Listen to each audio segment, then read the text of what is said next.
Saúde Mental, do Jaider, que traz 47 casos da prática clínica do psiquiatra espírita mais respeitado da Associação Médica Espírita de Minas Gerais, talvez um dos mais respeitados do país, com 30 anos de experiência médica espírita, e ele traz 47 casos em que as questões espirituais se conjugam às questões psiquiátricas, ansiedade, fobias, pânico, esquizofrenia, adoecimentos diversos, e o que deu certo no tratamento espiritual e o que levou a não dar, desde posturas até atitudes.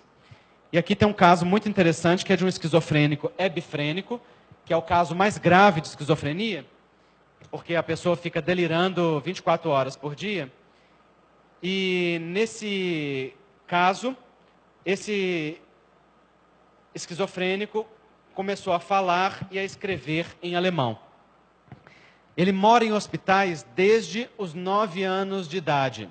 Ele só teve educação formal até a 5ª série. Depois sempre morou em hospitais psiquiátricos, não teve mais educação, nem acesso nem a livros de educação, nem a internet. Delira o tempo todo, mas começou a falar e escrever em alemão. Uma equipe foi designada para estudar o que ele falava e o que ele escrevia. Descobriu-se que eram nomes próprios e explicações sobre os nomes próprios.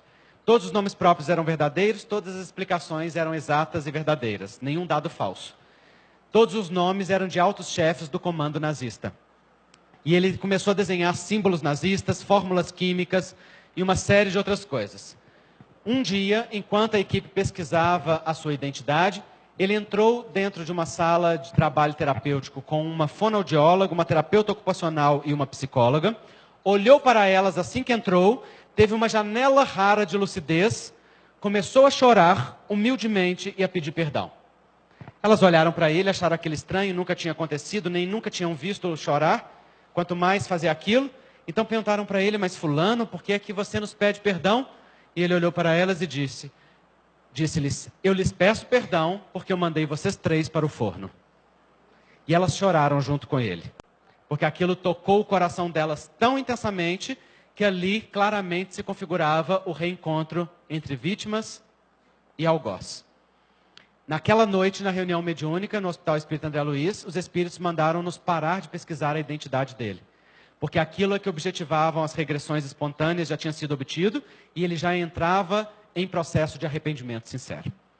Esse caso foi publicado com todos os desenhos e coisas que ele escreveu e com o estudo histórico de cada personagem que ele citou. Eu mesmo fiz esse estudo histórico e deu muito trabalho.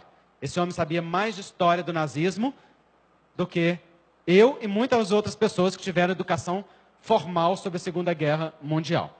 É um caso muito interessante de reencarnação comprovada, não é?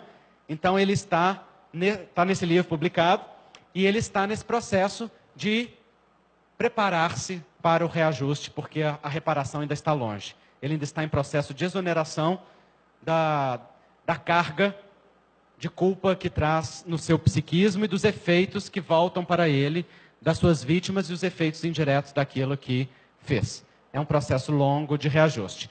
Nesse caso, as pessoas perguntam, mas a esquizofrenia não tem cura? Não, a esquizofrenia é a cura. Nesse caso, o processo da esquizofrenia já é o tratamento. Já é o processo da melhoria do espírito. Não terá melhora nesta encarnação, mas terá um processo de melhora substancial do ponto de vista espiritual.